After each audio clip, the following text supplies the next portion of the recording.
All right, check this out. Today we got our OBD2 reader for your car. What you want to do is open it up, and it's Bluetooth, so it's wireless.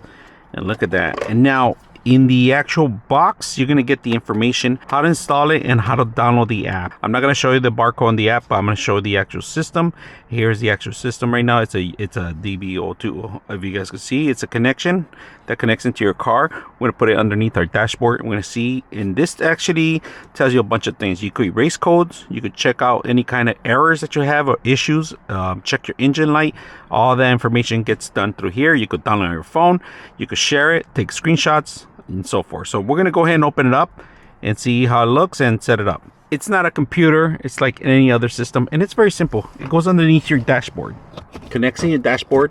You see that? Yeah, you connect into that and their system here in the broad underneath wherever your connection's at. All right, and just make sure the light comes on. We're gonna download the app. Just download the app. So we're gonna go to Download Center. We're gonna set up the activation code and our serial number and everything. In order to make this work, you got to set that up. All right, so we're gonna download the app. You open it up, and we downloaded a bunch of the cars to set up. So we're gonna go Lincoln, and it's very simple. As you have to allow it to do all these fun. We're gonna do auto scan, but we're gonna turn on our car. All right, let's take a look at some of the functions that you have in here. So whenever you get a message, if you don't see your car here, it's because you have to discover it. Right, on the discovery, you can always go to the Download Center, and it gives you all the information of all the vehicles you want to download if your car is not showing up in there.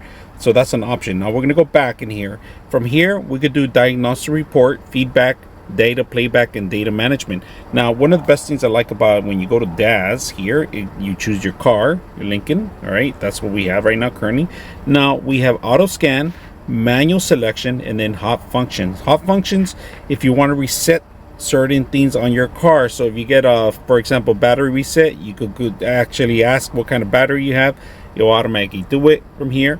Now, if you have a light, for example, for your car wheels, so we go in here, we could reset the tire pressure sensor. We could do tire pressure warning light. We could get rid of it if it's annoying, because sometimes cars take about 20 miles before it goes away. We have other options here that we could throttle and change. All right, so that's another thing that you can do. You have issues, you can send it to your mechanic, and pretty much that's it. Data playback, there's nothing to play back. That's only if you're recording. Diagnostics report, and that's about it. This is pretty much a simple out-of-the-box solution that you can get without any fancy equipment.